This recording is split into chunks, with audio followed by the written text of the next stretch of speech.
Hey, I'm Johnny Scoville, and this is Chase the Heat. My health is back. I think I'm 100%. I was probably at 75 yesterday. I feel great today. Hosted Tommy's lifeboat last night, which was fun.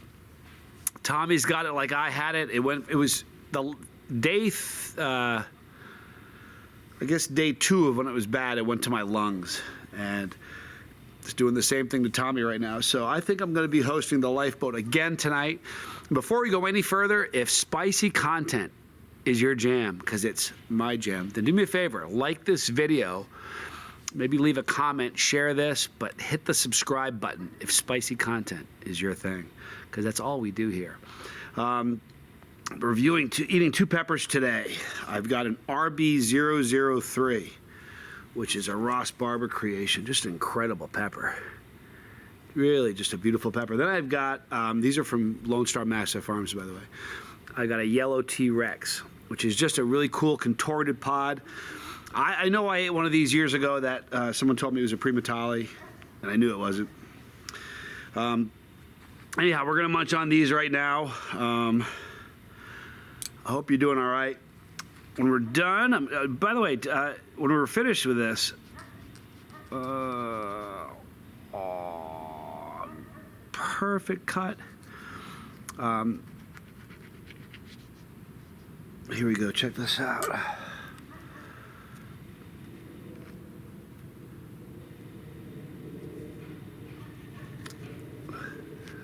Beautiful interior of this pod.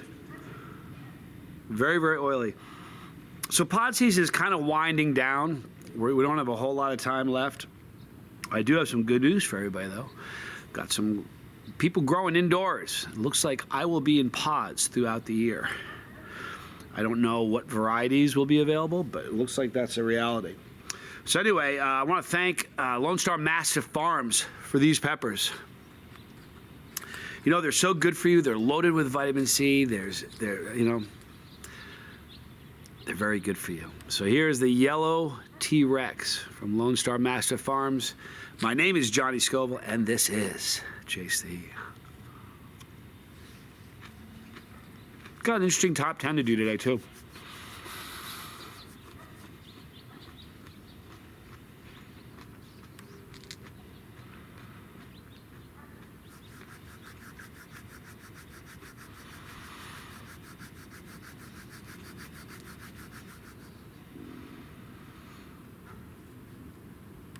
Okay, so that was probably a 5 out of 10 for fruitiness. There was no earthy tones, no smoky notes. It was not sweet at all. It was very bitter. Maybe an 8 out of 10 on bitterness. Maybe a 4 out of 10 for floral notes. Pretty hot pepper. It's a throat burn. Kind of ghost pepper heat, I think. Pretty close to it. And this, just such a gorgeous pepper, the RB003. Visually, I've said this a bunch of times, but visually, this is probably my favorite pepper. There are peppers that have better heat, that taste better, but visually, this is about as stunning a pod as you're gonna get. It really is a fantastic pepper.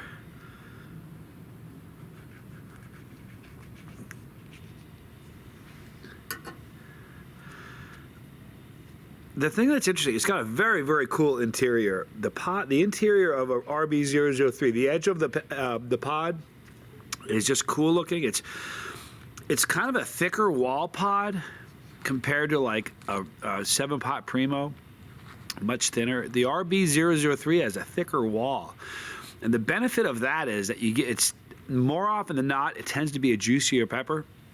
Because that's what 80 or 90% of the weight of a pepper is water weight. All right, so when the wall lining is thicker, you're going to have more juice to it. And that's what we got here, an RB003.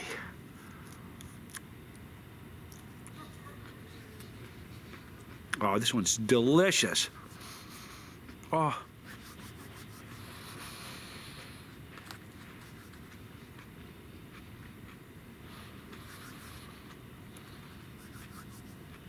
That was much better tasting than the yellow T-Rex. That was probably a 5 out of 10, 6 out of 10 for fruitiness. No floral, no smoky notes. There was a little bit of sweetness up front, maybe a 3 out of 10 for sweetness. Maybe 2 out of 10 for both bitterness and floral, but those appeared at the end of the pepper. It's very, very tasty. Now, the heat on the first one, for a non-chili head, there's no point in even talking about it. Same with the RB003. If you are a chili head, the first one was going to be probably a 7 out of 10. The RB003 is significantly hotter, so I would say that's an 8 out of 10. But wicked flavorful. That was a really yummy pepper. All right, so we're going to do a interesting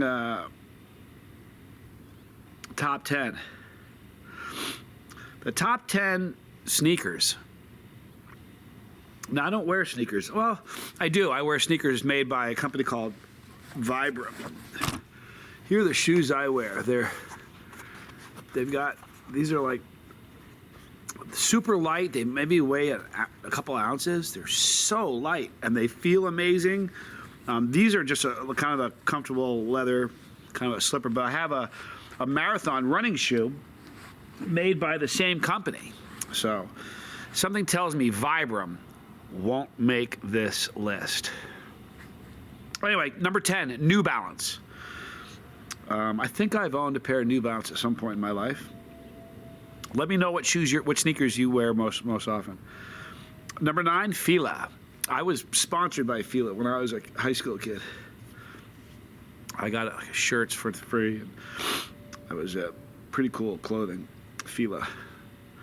Number 8, DC. DC shoes. Isn't that company was made by, what's his name?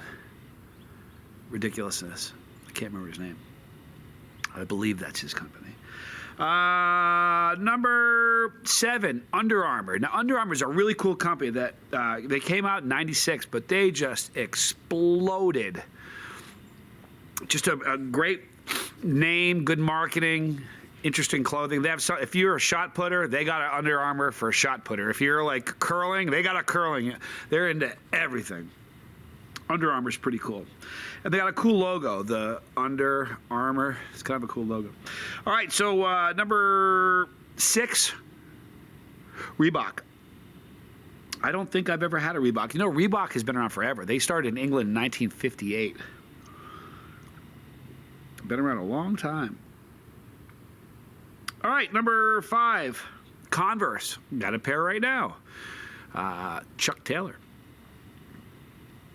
1908 is when they started. Chuck Taylors they're like the Volkswagen Bug of shoes. I don't care how long society lasts, there's always going to be somebody walking around in a pair of Chuck Taylors. Got in a really bad car accident with Tommy when I was like 17. I was thrown through the windshield, just about killed me. And I was wearing Chuck Taylor high tops. They weren't laced to the very top. In fact, if you look at this picture, there's a picture of Chuck Taylors. See how the top rung is not laced? That's how my shoes were laced that day. That came out of my shoes. Pretty interesting. Number 4, Vans. I've never owned a pair of Vans. Started in 1966. A fine year, I might say. Number 3, Puma. 1948, they've been around. Puma. I think we all know what number 1's going to be, right? Number 2, Adidas. Adidasler, 1949. Pretty cool. All right, and the number 1, we obviously know what the number 1 is. The number 1 started in 1971. It's the Nike. It's Nike swoosh, the swoosh. The Nike swoosh. You know that thing that I heard? I don't know if it's true. I heard that it's kind of a funny thing. There's a cool little story about it. People like talking about it. They're like, yeah, the person who designed the Nike swoosh got paid $33 for that, and the company went on to make millions and billions and billions. I then heard that that person was given a tremendous amount of stock. I don't know if it's true or not. I like to think that it is. I hate to think of somebody getting ripped off. That's a bummer. Anyhow, those were great peppers from Lonestar Mastiff Farms. I don't know if they even have any pods left, but in the description box, you'll see a link for them. Listen, it's towards the end of the pod season. If you reach out, if you want some pods, there's something very cool about late season pods. And here's what happens. In the summer, they ripen. They're so hot. They ripen on the vine very quickly, and they go bad much quicker. because it's colder in the later season, they take a lot longer on the vine, on the plant, to actually mature. Excuse me. And what happens is they just taste better. They taste, they got chocolate pods, they're sweet. It's really a weird thing. It's almost like they ferment or somehow, and they start tasting sweeter. I don't know the process, but there's something about late season pods. So reach out to Lone Star and see if you can get some. I would. Please join me this evening, 5:05, right here on this channel, Chase Heat. We'll be doing a live stream. And then this evening, at about an hour after I conclude on mine, I'll be hosting the Lifeboat. So come over and see me there. Hey, I love you guys. Thanks for hanging out with me. My name is Johnny Scoville, and this was Chase the Heat.